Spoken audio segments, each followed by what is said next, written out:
Today we're going to talk about loot boxes. So what are loot boxes? Let me just check whether we are live on LinkedIn. Yes, we are. Okay, let's get started. So on the back of a Star Wars Battlefront 2 debacle in 2017, Star Wars Battlefront 2 being a new game which had been launched in 2017, many European regulators, including the UK and French ones, have started to take an increasingly scrutinizing and judging stance on loot boxes offered for purchase to children and young persons who play video games. Why are loot boxes potentially dangerous? And what are the UK and French regulators and other governments in the world doing to protect vulnerable players from these random reward mechanisms? So let's start first by defining the concept, so to speak, of loot boxes. Well, they are a relatively recent phenomenon, entering discourse around 2006, when the video game industry was also in full explosion. There is evidence that the use of the term loot box developed from the more general phenomenon of random reward mechanisms, RRMs, random reward mechanisms that have been used in games, in board games even, since the early 1990s. So RRMs operate similarly to other forms of chance and game of chance, such as collectible cards. I remember when I was a kid, I was collecting all these Panini cards. Yeah, maybe you did as well. And then also the Kinder eggs. So you open the egg. I mean, you go to your local bakery. I was the time back in the 80s in France. And you go to your local bakery. You buy a Kinder egg.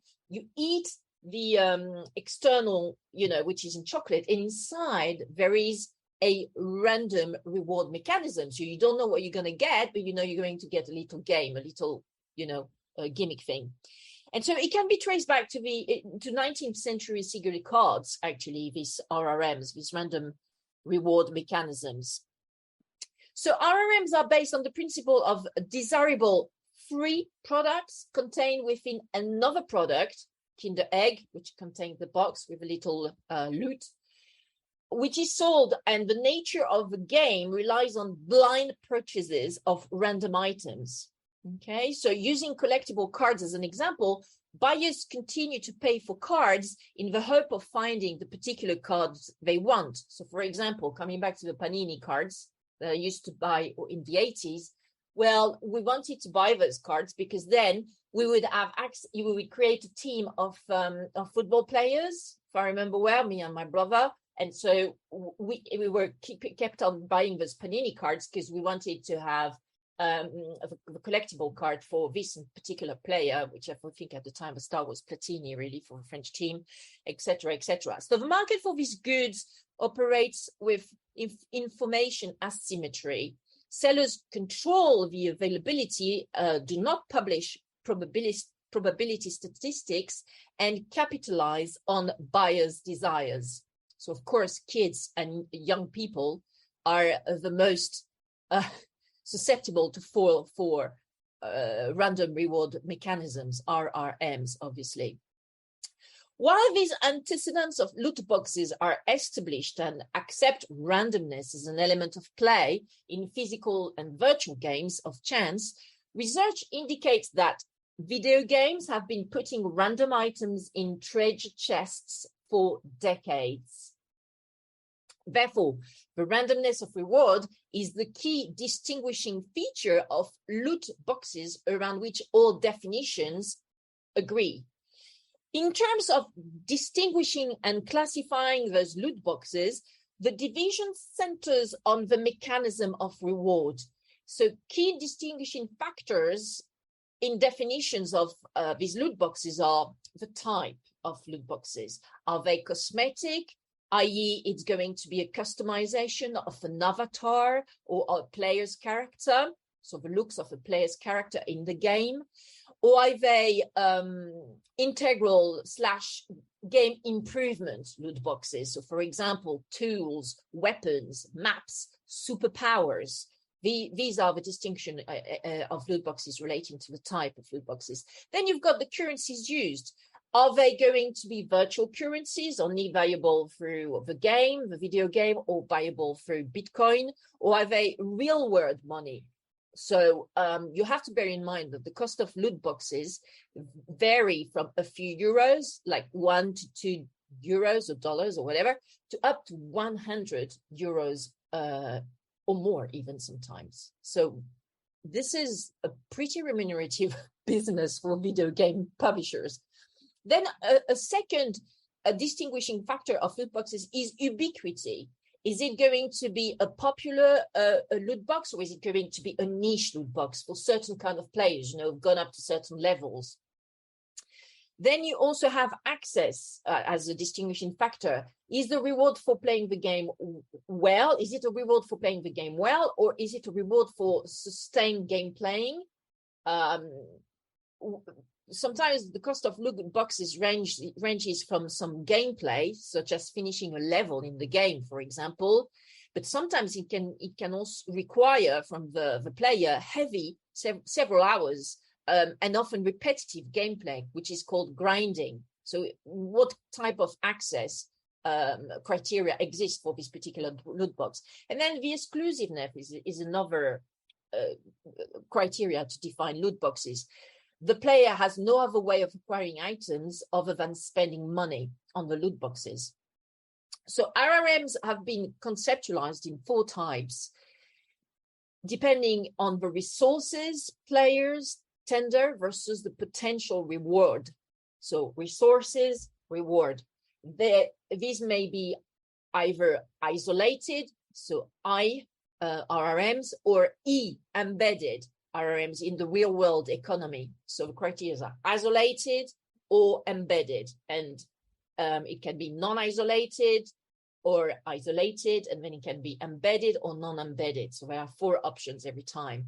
This leads to 4 types of loot boxes, as I just mentioned. So non-purchasable, so II would be non-purchasable and non-sellable RRMs in single-player games, such as the first iteration of the Diablo game, which was Diablo 1. In this game, the loot boxes were non-purchasable and non-sellable. Okay, so then you've got IE, which is non-purchasable but sellable. So these loot boxes can be traded, okay? So you don't buy them, but you can sell them. And so that was in the 3rd iteration of Diablo. This is what loot boxes were, okay? And then you've got purchasable, but not sellable. And in this instance, they can be bought, those loot boxes, as I said, through real world money or virtual money, but they cannot be traded. And this is the kind of loot boxes that you have in the game called Overwatch. And then you've got purchasable and tradable loot boxes, so EE loot boxes, which can be bought and traded in multiple player games. And this type of loot boxes is available in Team Fortress 2, also the game called Counter-Strike Global Offensive, also called CSGO, and also PlayerUnknown's Battlegrounds. So these the 4th I've just mentioned, this is the most tricky type of loot boxes for regulators, as we're going to discuss. So while some researchers consider that only EE type loot boxes, so the 4th one I've just mentioned, can be considered gambling, others, like the researcher Leon Xiao, has Xiao, who is a fellow PhD researcher at Denmark University, have argued against that position, pointing towards the futuregalaxy.com case.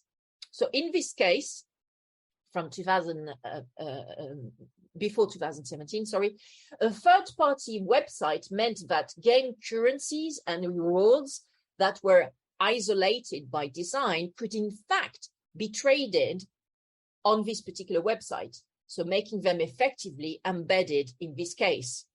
So loot boxes are a form of microtransactions where they are available as an in-game purchase.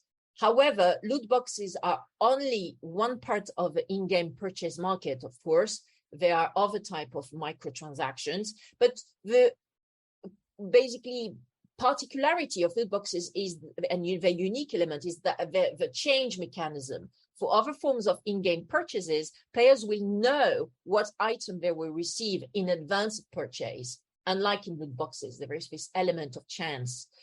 So it has to be mentioned that loot boxes equal big money for game publishers and game studios. In 2021, there were 2.96 billion gamers globally. I repeat this figure, striking figure, 2.96 billion gamers globally, generating 2020 revenues of $189.3 billion US, okay, in 2020. From the top 5 companies, which are Chinese company Tencent, Japanese company Sony, and American companies Microsoft, Apple, and Activision Blizzards. So those 5 top players generated around $190 billion in 2020. Okay, so, and they account for 43% of global game revenues, these 5, competitors. So we're looking here at a kind of oligopoly sort of situation here, just to mention, as far as competition is concerned. So video games is one of the fastest growing entertainment sectors with, way bigger in terms of revenues, for example, than the film industry or, the book publishing industry. The numbers are massive. The margins they make on these video games are just really, really big for publishers and studios. So there are predictions of a compound annual growth rate of around 10% over 2022 to 2030. So the future is bright for the video games industry. In this context, loot boxes and microtransactions are highly lucrative. Revenues generated from loot boxes used in video games will exceed $20 billion in 2025, up from an estimated $15 billion in 2020. Big money.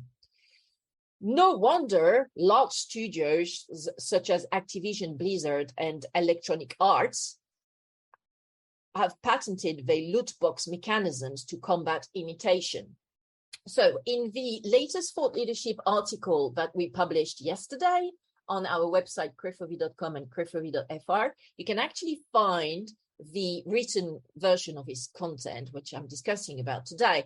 And in there, you will be able to click on our various external links that we add. And for example, to see this website, which we link to, where you can actually find the patent information about the Electronic Arts patent on loot boxes. Okay, so this is accessible for the English version on crefovi.com/publication and for the French version on crefovi.fr/publication. Okay, and you can subscribe to our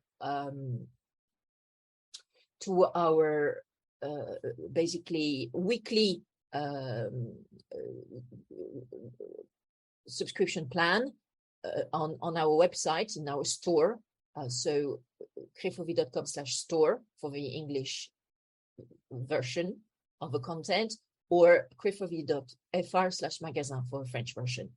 Now let's move on.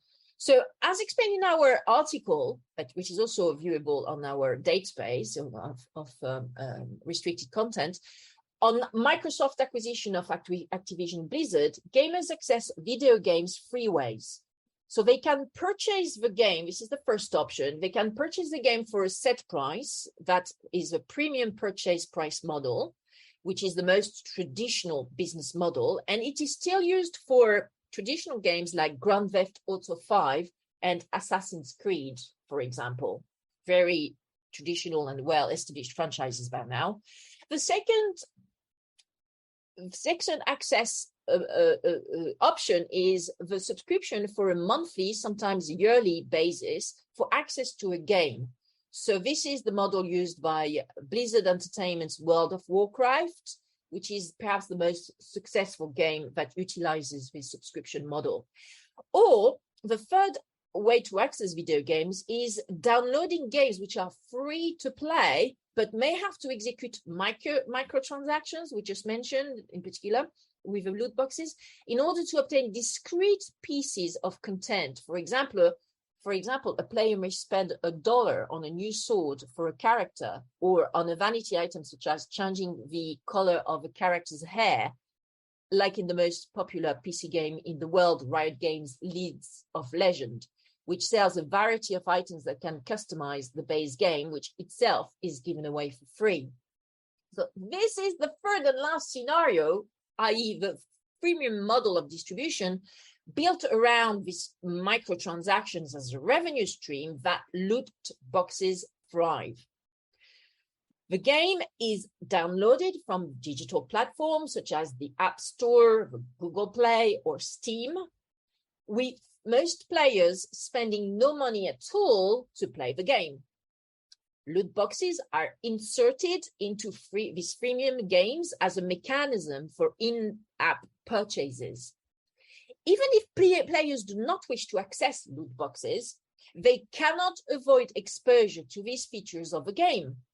They will constantly be reminded of the opportunity to avail themselves of the random rewards contained in loot boxes.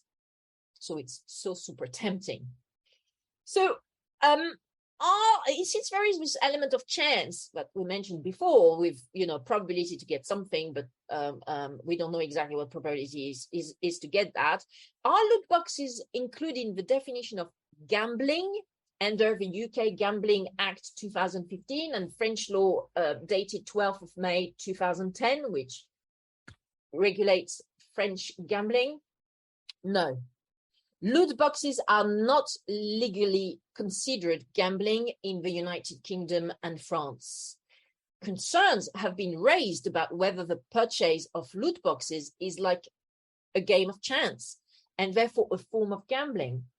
Particular concerns have been raised about loot boxes within video games targeted at children or young people.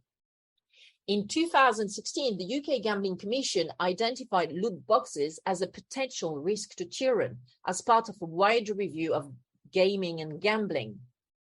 The Gambling Commission subsequently stated that whether it has powers to intervene in the loot box market is based on a judgment of whether a particular activity is considered a game of chance played for money or money's worth under relevant provisions of the UK Gambling Act 2005.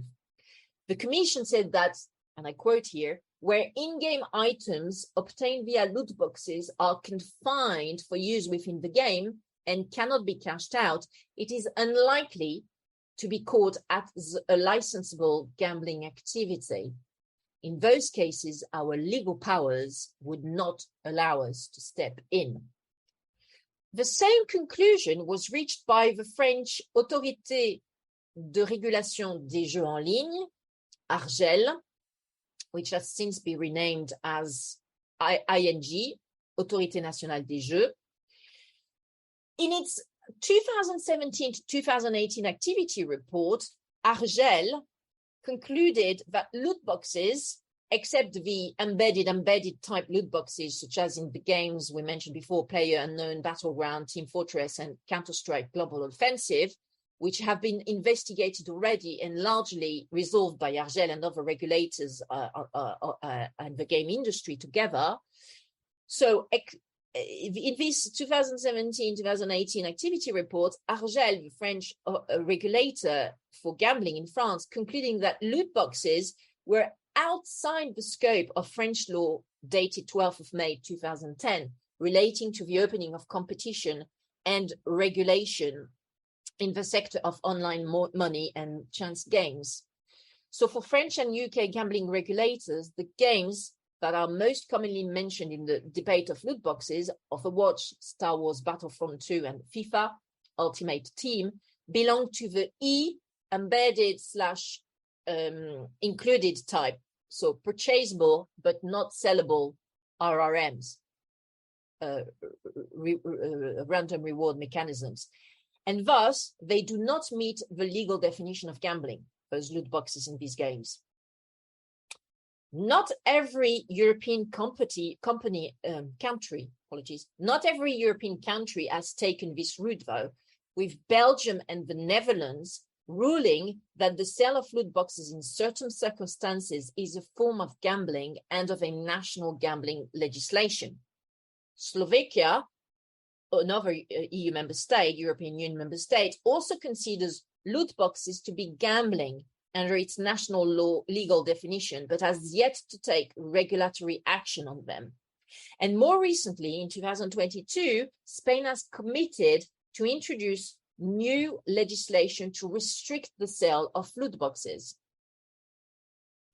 Interestingly, on a more global level in Europe, the European Union institutions, and in particular the European Commission, declined to take any significant targeted action to address the topic of loot boxes because the EU has little competence in the area of gambling, as this competence mainly lies with EU member states.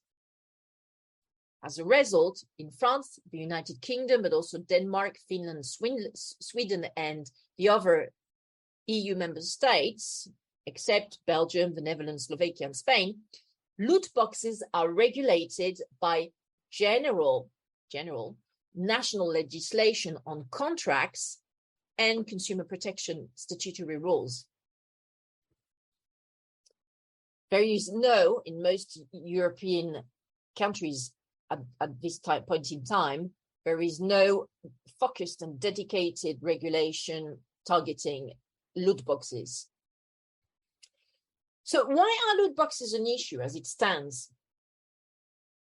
Well, as I mentioned in my introduction, a scandal erupted in November 2017 when the game studio EA suspended microtransactions in Star Wars Battlefront 2 following a furor over loot boxes hours before the game's launch. While other game developers and publishers had been embroiled in the controversy of the loot boxes for a while, EA took the brunt due to the imbalance potentially caused by randomized loot in this competitive multiplayer shooter game. This is when more and more national gambling authorities and governments started to take the issues potentially caused by loot boxes really seriously and launched investigations. In particular, Belgium, as I mentioned, and also the Netherlands in 2017, but also the UK. Moreover, a study published in 2020 by Wiley surveyed the 100 top grossing games on the Google Play Store and the App Store from Apple. It found that 58% of the Google games and 59% of the iPhone games contained loot boxes. Okay, they are free to download those games. They are from the freemium model. So how do they get paid? Well, by putting all these loot boxes. And who plays those games on the iPhones and Google? Most kids and young people. Of those that contain loot boxes, 93% of the Google games and 95% of the iPhone games were available to children aged 12 and over. So loot boxes are an extremely common occurrence in freemium games. Also, loot boxes are becoming even more appealing to players because premium fashion brands and luxury labels such as Gucci, Burberry, and Nike are partnering up with video games publishers to provide even more attractive and hype cosmetic and avatar customization options to players.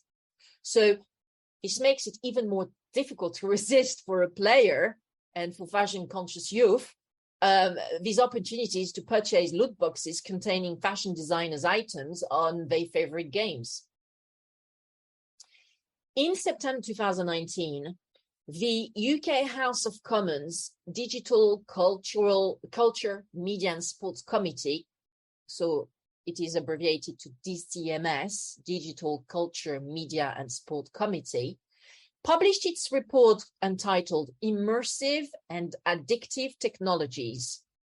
The report detailed financial harms associated with online gaming, including gambling-like behaviors, which can affect some users, especially those in vulnerable age groups like children and young people. DCMS heard evidence that there were, I quote here, structural and psychological similarities between loot boxes and gambling. The report recommended that loot boxes that contain the element of chance should not be sold to children playing games, and instead, in-game credits should be earned through rewards, won through playing the games. So, what are the UK and French regulators and governments doing to limit the damage caused by loot boxes, which seem to have a psychological and financial effect which is similar to gambling? So this basically prompted the UK government to launch a call for evidence in September 2020 and the wider review of the Gambling Act 2005 in December 2020. The consultation outcome of the call for evidence was released in July 2022, probably delayed by the management of a COVID-19 pandemic. I should think it was pretty long delay between the date of the launch in September 2020 and the outcome of this consultation in July 2022. The main message conveyed by the UK government to the games industry as a consultation outcome to this call for evidence was that the game industry must self-regulate and take immediate action on loot boxes or risk future legislation. In a typical political Tories move, the conclusion of a consultation was that improved industry-led protections were the best approach over regulation under an amended version of the UK Gambling Act 2005, which would classify loot boxes as gambling, and also amendments of other statutory consumer protections. So under these improved industry-led protections, industry trade body UKIE, which is the trade body for the video game industry in the UK, and its members, video games publishers, should go further, and more should be done across game platforms and publishers to mitigate the risk of harm from loot boxes, while purchase of loot boxes should be unavailable to all children and young people unless and until they are enabled by a parent or guardian. So the view of the DCMS set out in its July 2022 conclusion to the call for evidence is that it would be premature to pursue legislation with regards to loot boxes without first pursuing enhanced industry-led protections. It seems like a sensible approach. Tory or not Tory, it is a sensible approach, I should think. But not too long should be basically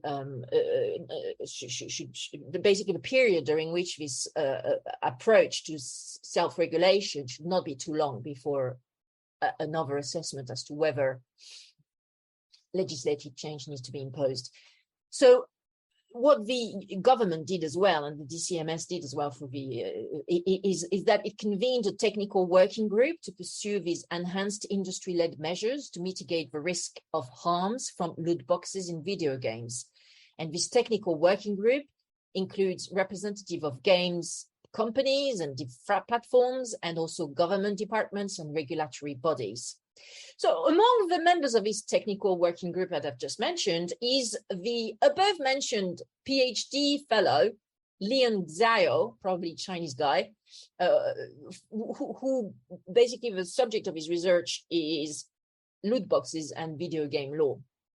In a seminal piece, Lian Xiao criticizes Belgium's loot box ban as ineffective, because even though Belgium technically banned loot boxes using its gambling law in 2018, 82% of the highest grossing iPhone games on the Belgium App Store continue to monetize using loot boxes in 2022. So what's the point of, banning loot boxes in law if then you can't enforce the ban in reality? It just looks like you basically completely powerless as a Belgian regulator, which is the case really. So the Belgian regulator has not actively enforced the law due to a lack of resources and enforcement power.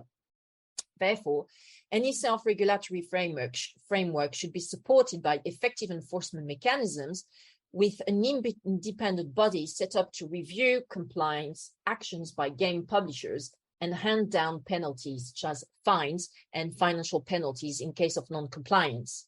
Xiao, in his article, recommends that funding for this enforcement task could be obtained through a mandatory financial levy on the gaming industry.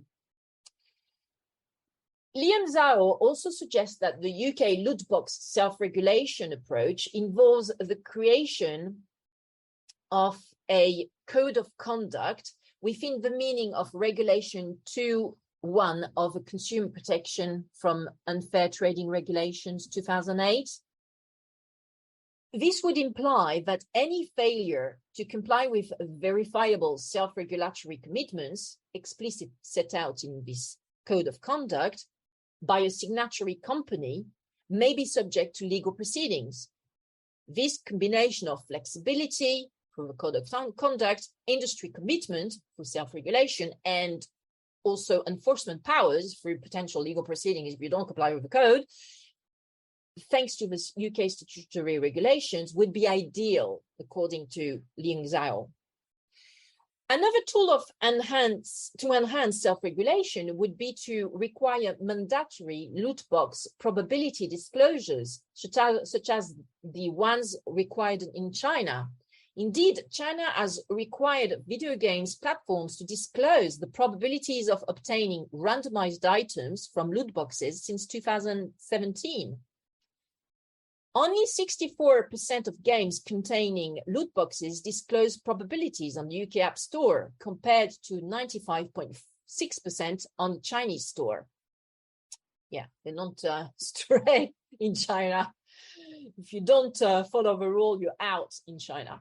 So while Apple has some App Store review guidelines, also in the UK App Store, which set out that loot box probability disclosures must be made, it has not actively enforced these self-regulatory probability disclosure requirements, as Xiao noted.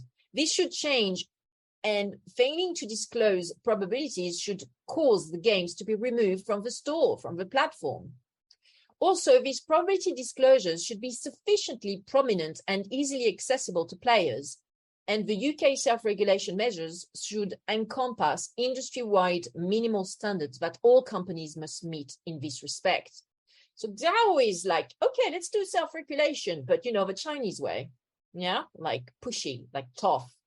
I wonder, to be honest, this is like I wonder whether the UK regulators are going to take such a pushy approach. It remains to be seen. But at the end of the day, if it really affects kids and young persons playing games in the UK, I think frankly they don't have an option. They really have to put the pressure on the video games publishers.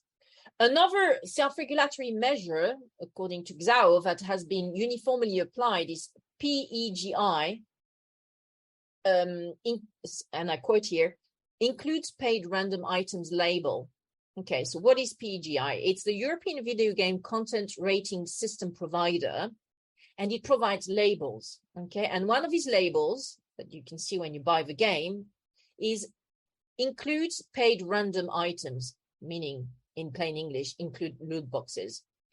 So this PGI label would attach to any games containing loot boxes to provide additional information to players and parents. But PGI label seems ineffective because it does not inform players and parents as to exactly how the loot box mechanic can be identified so as to allow players and parents to avoid engaging with it once they purchased the game. Therefore, an improvement would be to specifically describe the loot box mechanic in the game and provide a choice in the options menu to turn the ability to purchase loot boxes on or off, potentially even with the default option set to off, according to Leon Zhao. And it seems like a very good suggestion, I think. So while the UK is attempting to find the best way to force the video games industry to self-regulate on loot boxes and microtransactions, in particular by getting some support and insights from basically experts like Leon Zhao, and France has completely lost the plot on the subject entirely. They are doing Argel and French regulators are doing nothing about loot boxes at all, as far as I could see.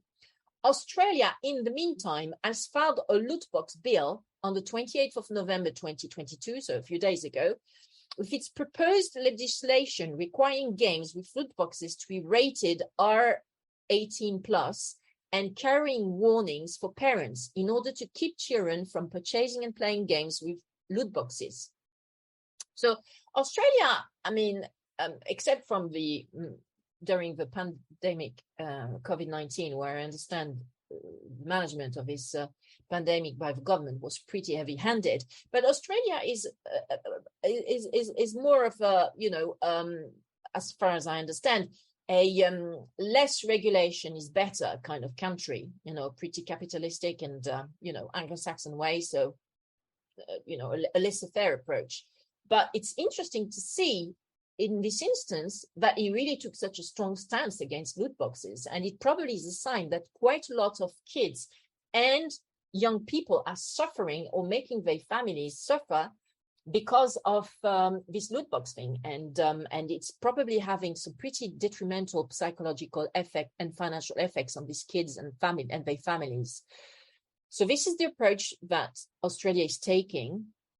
And for example, so to conclude, this is a stark warning to video game companies that they must change their ways quickly in order to work with governments, and in particular the UK government, to implement effective and strictly enforced self-regulating measures to avoid any further children's and young persons' psychological and financial exploitation via loot boxes. I am hopeful that game publishers have got the message, since many large studios such as Activision Blizzard, Electronic Arts, Ubisoft, French company Ubisoft, and First Touch Games, as well as trade association representing the UK's game industry, Tiger, submitted evidence to the above mentioned 2020 call for evidence. So they were engaged, these large video publishers and companies, in the process of working with the UK government to provide evidence and lobby, to be honest. So let's watch the space and see whether video game companies are up to the challenge of self-regulation and can also come with decisive and effective self-regulatory measures, which will be enforced industry-wide in the UK and beyond.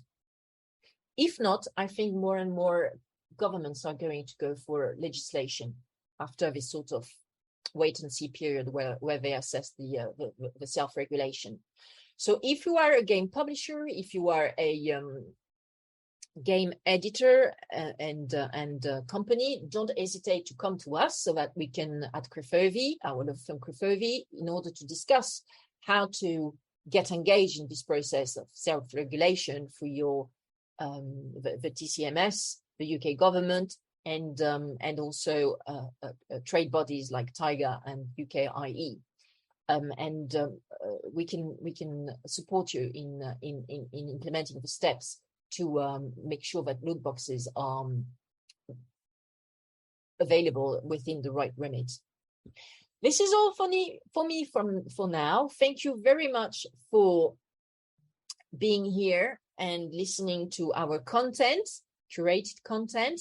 You can subscribe to our various channels on Spotify, our podcast Lawfully Creative on Spotify, on Deezer, and frankly on almost every podcast aggregating platforms, and also on YouTube. We are also on YouTube, and also you can listen to our content on our websites, crefovi.com and crefovi.fr. Bye for now. Thank you and see you next time. Bye.